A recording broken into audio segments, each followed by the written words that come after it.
Through the years of flying drones, when available, I have always bought the Fly More kit with the case.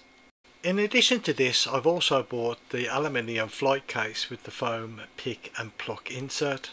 I have always found that the flight case was a better option for storing my camera equipment or drones when at home. The ROC cases come in various sizes.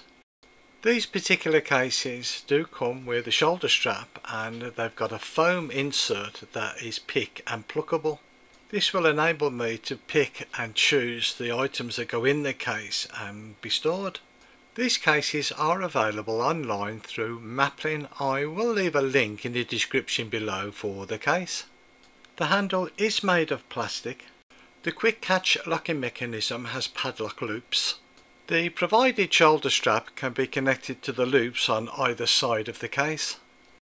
All the outer edges of the case is made from alloy. The articulated hinge on the bottom of the case is protected by the 4 feet. The hinges and the locking mechanism is made from stainless steel. Eggbox style foam can be found in the lid. The external size is 150 by 460 by 330 millimeters. The internal size is 87 by 442 by 310 millimeters.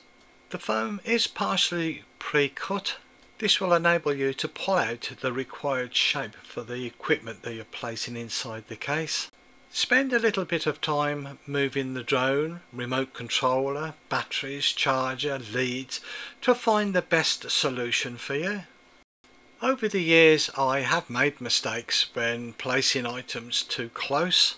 Because of the structure of the foam that you pluck out, the small cubes, you need at least 2 cubes between each of the items that you're going to fit.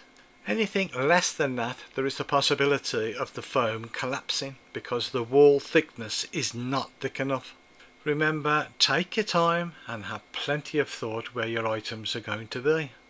A long and short knife with a good sharp serrated edge is definitely well worth using.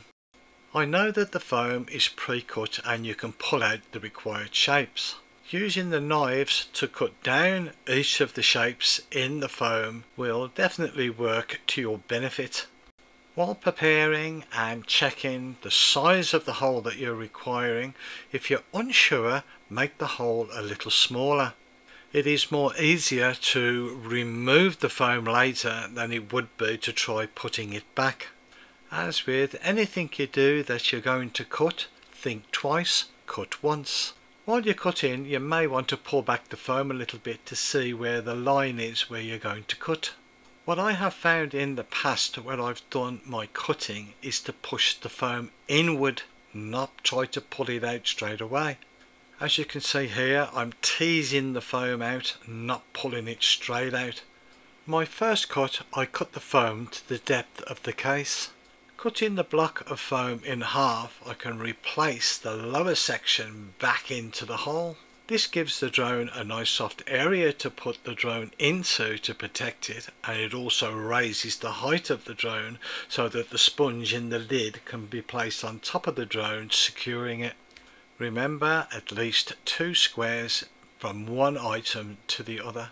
Not all the cuts are square. With the drone it was a square hole. With the remote controller there is some shape to it. Always check whatever you're going to fit in, the shape of it. If it's square, fair enough, a square hole. In the case of the remote controller, there are 2 handles on either side of the main body of the controller that needs to be cut out. As I've mentioned before, and probably will mention again, always push the foam inwards first, even though you're going to take it out. This is to ensure that you don't damage the foam on the top of the cutout. Because of the size of foam that's on the inside of the case, the joysticks rests on the top. If your joysticks go below that, you'll have to cut out for each of the joysticks. Also take into consideration the larger items like the batteries, which are quite tall. Before you start, you could remove the foam, put the batteries in vertically to make sure that the case closes and is not too tight to the lid. Luckily for me, the height of the batteries is perfect for this case, so I can remove the phone that goes directly to the bottom of the case. The 3-bay charger that came with the Flymore kit was a little bit longer, so I had to place that on its side as shown. This time, after cutting the elongated hole out, it was a simple case of pushing the foam inwards and not removing it, as this gave support to the charger. With all the items that were remaining, which were the power adapters and propellers, I made a decision to cut one large hole out to put everything into. I did leave sufficient foam between the large cutout and the drone. This meant that I could add in another battery hole if I were to buy any more intelligent flight batteries, or use the area for any of the smaller items like the 12-volt charger. All the items that did come from the DJI Mavic 3 Classic and the Flymore kit fits into this case with no issues at all. Even though we took all the precautions necessary, it is possible to still damage some of the foam squares, or they come unattached. This does happen, and it doesn't matter how careful you are, sometimes you can split the foam squares. I did that just here, after using a fabric glue or super glue, using the foam there to support the join to push it together while it was setting. Using the glue that you've selected and a cocktail stick, try not get it on the top of the foam but in where the join of the two squares are. Leave the join supported until the glue dries. Making this case is pretty straightforward and easy to do. It now gives me the option to store my items while at home in the case and using the DJI case when going out filming on location. There are a good number of cases available for the Mavic 3 Classic. These can be found on either eBay or Amazon. Personally, I do like this method with the flight case, as it gave me more control on positioning and what I had inside the case. I hope you found this video of use to you.